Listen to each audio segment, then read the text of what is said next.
Hello student, मेरा नाम अमन कुमार हुआ। मैं आप लोगों को मैथ्स पढ़ाऊँगा।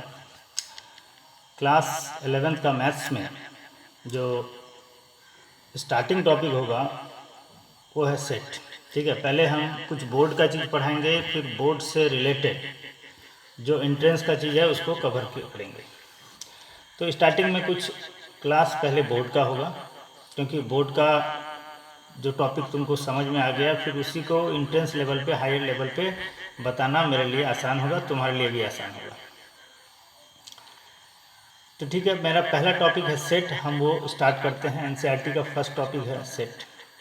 हम तुमको सेट के बारे में पढ़ाएंगे और साथ साथ सेट का जो मटेरियल होगा, जो प्रॉब्लम्स होगा, वो हम तुमको दे देंगे, सो दैट तुम उसके बाद वो प्रॉब्लम को सॉल्व करो। जो नहीं होगा तुम हमको या ग्रुप में मैसेज करके तुम को मैसेज दे दोगे कि ये प्रॉब्लम नहीं हुआ, उसको हम फिर कवर कर लेंगे। ठीक है, तो स्टार्ट करते हैं टॉपिक सेट से। देखो सेट क्या है। सेट है is a collection of well defined objects. अब वेल डिफाइंड का मतलब क्या हुआ? वेल डिफाइंड का मतलब हुआ जिसका डेफिनेशन सबके लिए सेम है। जैसे हम बोले collection of good players, collection of good players, इसको हम सेट नहीं बोलेंगे। क्यों नहीं बोलेंगे? क्योंकि गुड प्लेयर्स का डेफिनेशन हर एक लोगों के लिए अलग अलग होगा। लेकिन यदि हम बोलेंगे collection of student who got more than 60% marks और 60% मार्क्स इन मैथमेटिक्स एग्जाम, वो फिर क्या हो जाएगा? एक सेट हो जाएगा, क्योंकि यहाँ वेल डिफाइंड है। क्योंकि 60% से ज़्यादा ये फिक्स है कि ये लड़का आया होगा। लेकिन गुड स्टूडेंट या गुड प्लेयर, इसका कोई डेफिनेशन नहीं है। ठीक है, जब तक हम लोग उसको किसी भी चीज़ को क्वांटिटी से डिफाइन नहीं कर पाए, केवल क्वालिटी से कि गुड है, इंटेलिजेंट है, टॉल है। लेकिन टॉल केवल बोलने he is a tall person, इतना बोलने से नहीं होगा। हमको टॉल यदि है तो हमको ये बताना पड़ेगा कि उसका हाइट कितना है, तब जाके वो वेल डिफाइंड होगा। तो सेट क्या हो गया? Is a collection of well defined object.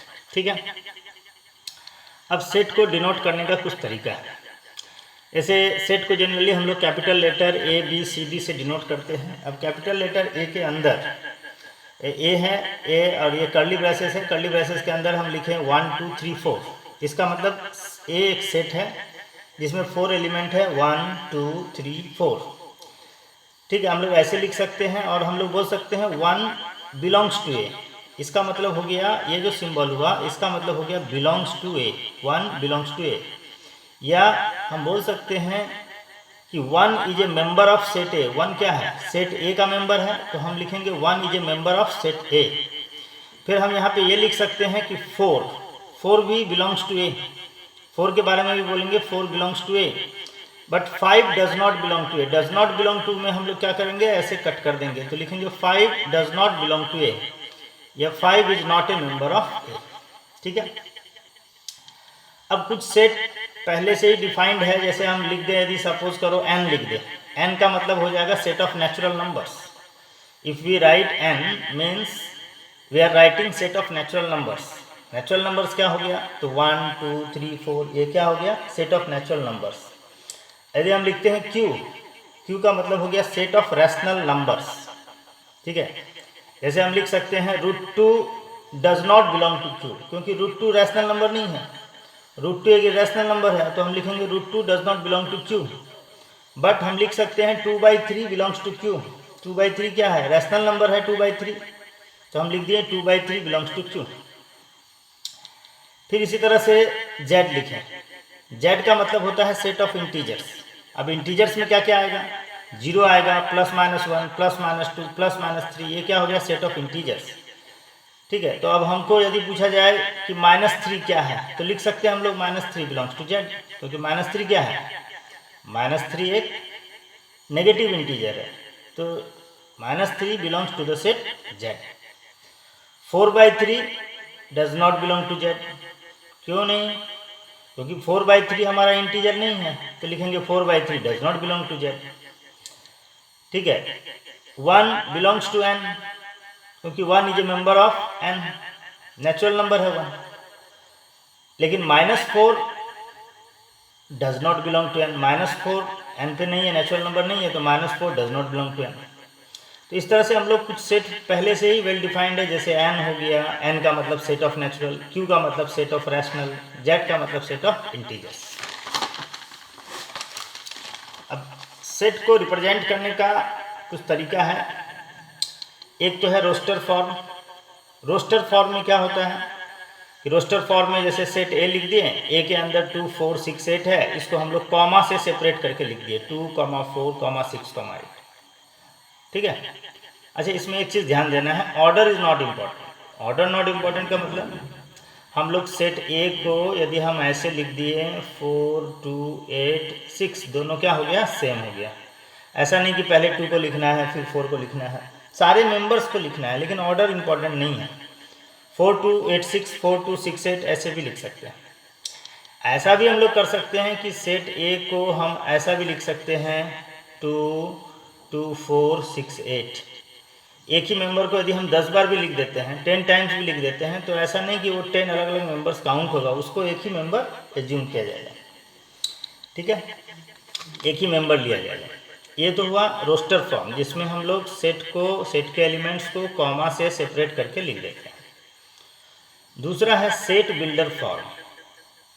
ठीक है, सेट बिल्डर फॉर्म में क्या होता है, सेट बिल्डर फॉर्म में जो हम लोग सेट को लिखते हैं, जैसे सेट हम बी लिखें, ठीक है, बी लिखें एक्स, बी में एक्स है, इसका मतलब हुआ बी में एक्स है, सच दैट, इस सिंबल का मतलब क्या हो गया, such that x square minus 1 is equal to 0। मतलब बी में एक्स है और एक्स का प्रॉपर्टी ये है कि x square minus 1 is equal to 0।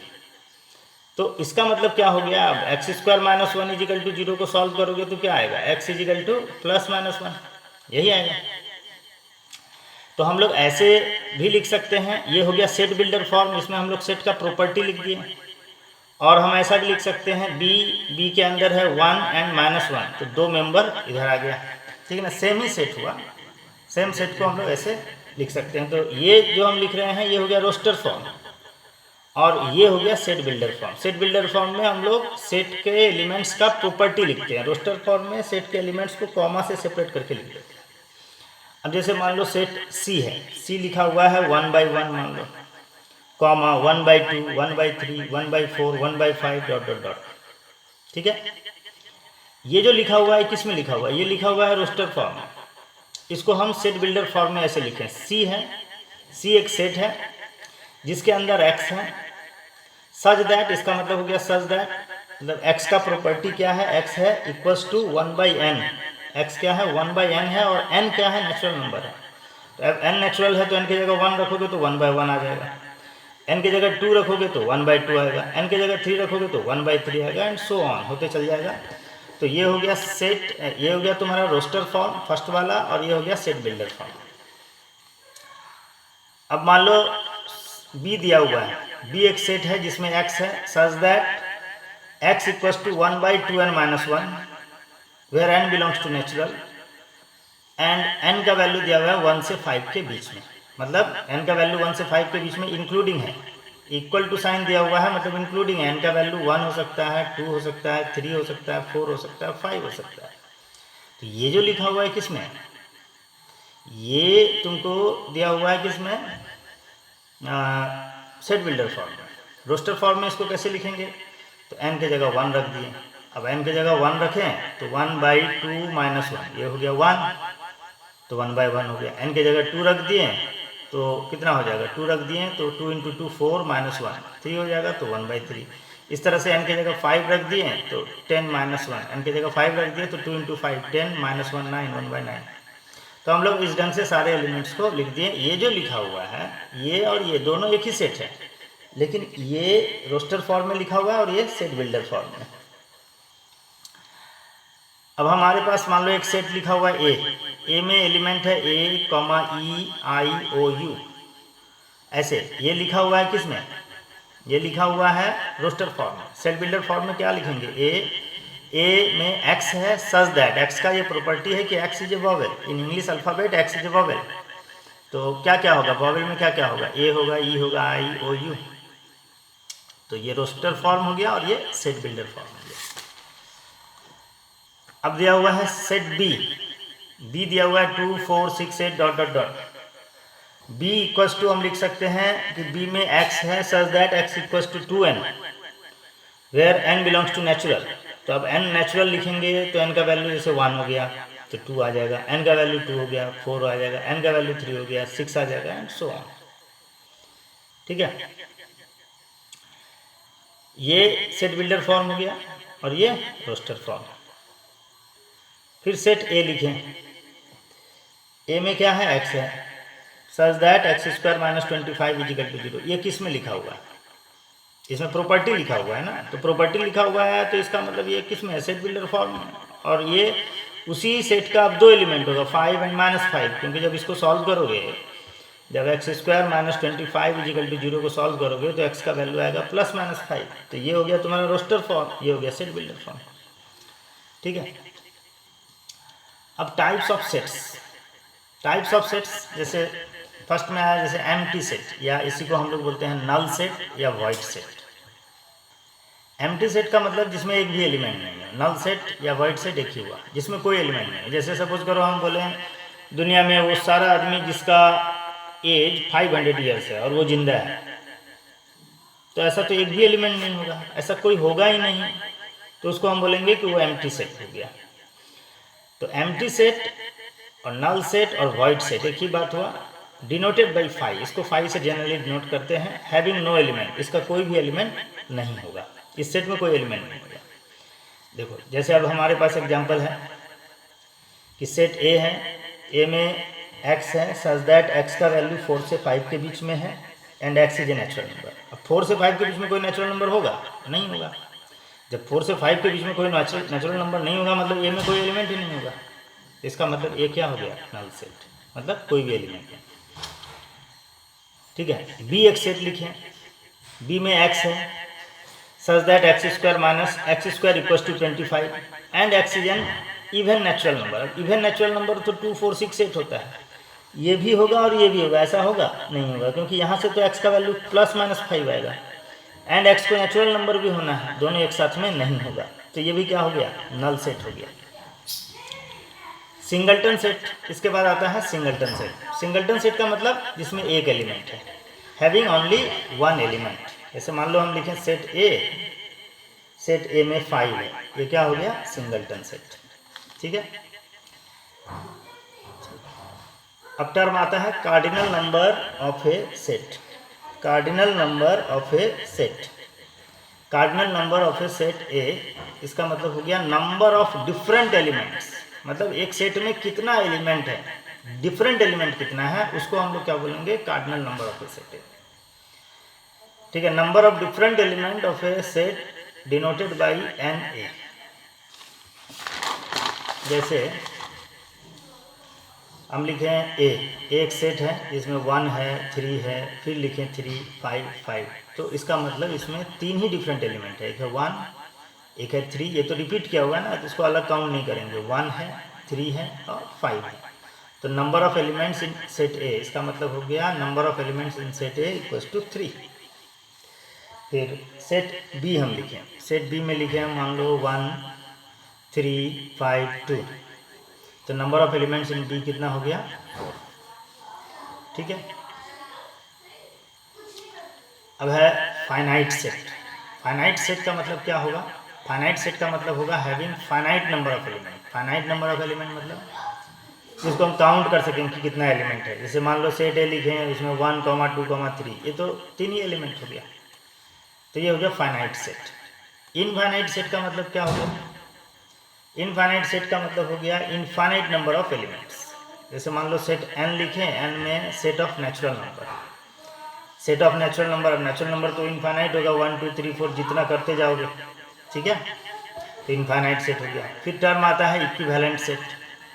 Equivalent set किसको बोलेंगे? तो दो फाइनाइट सेट ए और बी को इक्विवेलेंट बोलेंगे यदि number of elements in A and number of elements in B दोनों सेम हो जाए। ए में जितना एलिमेंट हो और बी में जितना एलिमेंट हो दोनों सेम हो जाए। वही लिखा हुआ है कि 2 finite sets A and B are equivalent if their cardinal number are same. Cardinal number का मतलब नंबर ऑफ एलिमेंट्स। जैसे मान लो सेट ए है, ए में हम लिखे 1 3 5 3 एलिमेंट है, बी में हम लिखें ए बी सी में हम लिखें ए बी सी डी, तो ये और ये क्या होगा, ए और बी इक्विवेलेंट होगा क्योंकि इसमें भी 3 एलिमेंट है, इसमें भी 3 एलिमेंट है। लेकिन ए और सी इक्विवेलेंट नहीं होगा क्योंकि इसमें 3 एलिमेंट है, इसमें 4 एलिमेंट है। बी और सी इक्विवेलेंट नहीं होगा, इसमें 3 एलिमेंट है, इसमें 4 एलिमेंट है। फिर टर्म आता है इक्वल सेट। इक्वल सेट किसको बोलते हैं? तो दो सेट है, two sets A and B are set to be equal if every element of A is an element of B. मतलब ए का हर एक मेंबर बी में है और बी का हर एक मेंबर ए में है, तो हम लोग उसको क्या बोलते हैं, इक्वल सेट।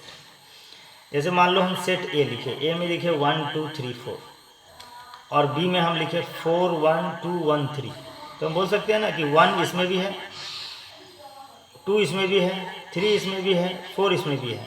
इसका हर एक एलिमेंट इसमें है, इसका भी हर एक एलिमेंट इसमें है। तो जब इसका हर एक एलिमेंट इसमें है, इसका हर एक एलिमेंट इसमें है, तो इसको हम लोग क्या बोलेंगे, इक्वल सेट्स। ठीक है।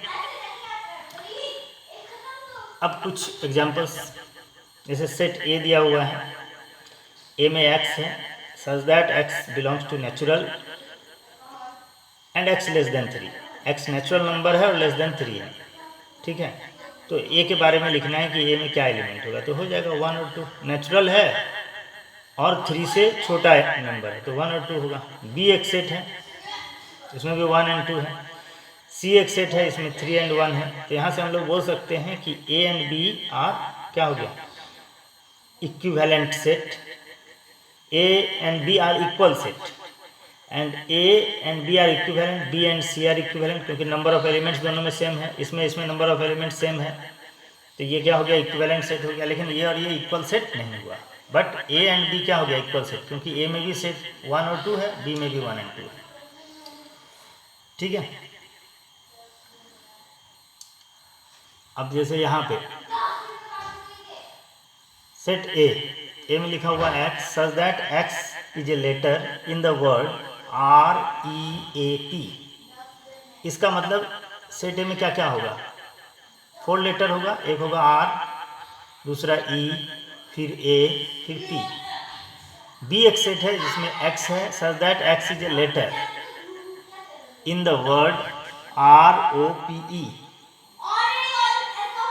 तो ए और बी को हम लोग क्या बोलेंगे, इक्विवेलेंट सेट, क्योंकि इसमें नंबर ऑफ एलिमेंट्स इसमें भी 4 है, ए में भी 4 है और बी में भी नंबर ऑफ एलिमेंट्स कितना है, 4 है। तो A and B are equivalent set but not equal, same नहीं है, क्योंकि ए एक एलिमेंट है ए जो कि सेट ए में है लेकिन बी में नहीं है, तो ये दोनों को हम लोग इक्वल सेट नहीं बोलेंगे। Okay, thank you.